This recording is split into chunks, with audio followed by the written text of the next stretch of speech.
Let's run through a quick checklist of the parts you need, just to double check that you're ready to go. Remove all the parts from the box. You should have an espring system, power adapter, diverter valve, and on top of the valve, a plastic fastening ring and a metal connector. In the hardware kit, you should have a threaded adapter, a universal adapter, and 2 tie straps. Finally, you should have 2 elbows, tubing, and 2 tubing supports, and a tubing removal tool. Be sure you're installing the espring water purifier onto a faucet that supplies cold water. Do not run hot water through the water purifier at any time. If your faucet has an aerator or wire screen, unscrew to remove it and the washer from the end of your sink tap. Then unscrew the plastic ring and metal connector from the top of the diverter. Set aside the plastic ring and diverter. There are 4 possible ways to complete installation of the diverter, depending on the shape of your tap. We'll go through all 4 here to make sure you're covered.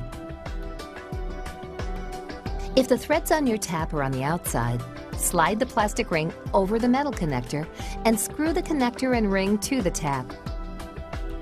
Then use a coin to tighten. If your tap is too small, screw the threaded adapter to the metal connector and remove the rubber washer. Slide the plastic ring over the metal connector and screw the connector and ring to the tap. Then use a coin to tighten. If the threads are on the inside, screw the threaded adapter to the metal connector. Slide the plastic ring over the metal connector and screw the connector and ring to the tap.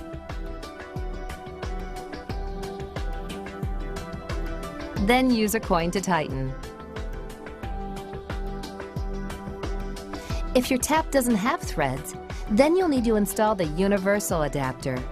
Unthread the 4 screws until the ends meet the inner edge of the universal adapter. Turn the textured adapter collar 2 complete rotations clockwise so the collar fits loosely on the adapter. Press the universal adapter up to the end of the tap until it touches the inside bottom of the adapter. If the outer diameter of your tap is too large, unscrew the adapter collar and remove the plastic sleeve. Then screw the collar a half a turn to fit loosely. Center the adapter on the end of the tap. Hold and press the adapter against the end while using a screwdriver to evenly tighten the 4 screws on the side of the adapter. Once the adapter is secure, turn the collar counterclockwise until tight. Slide the plastic ring over the metal connector and screw the connector and ring to the tap. Then use a coin to tighten. Regardless of which adapter you used, press the diverter up to the tap and screw the plastic ring onto the diverter. The next step is to attach tubes to the diverter. To do this, unscrew the textured nuts from the diverter.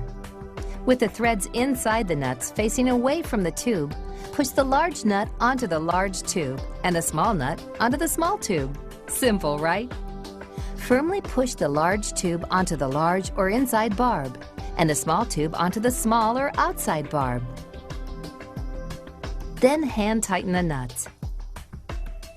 If you'd like, use the tight straps to secure the tubing to the sink tap.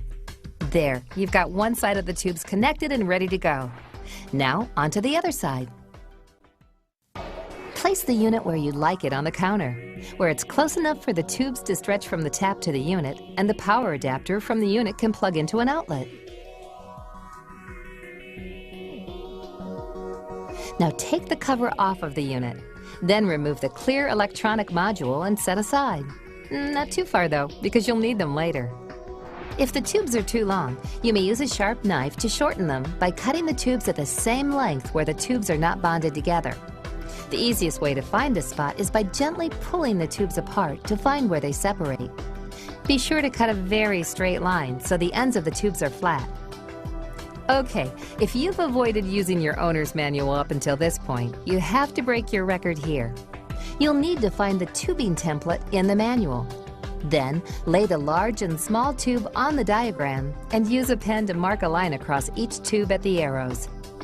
Then, push the 2 tubing inserts into their respective tubes.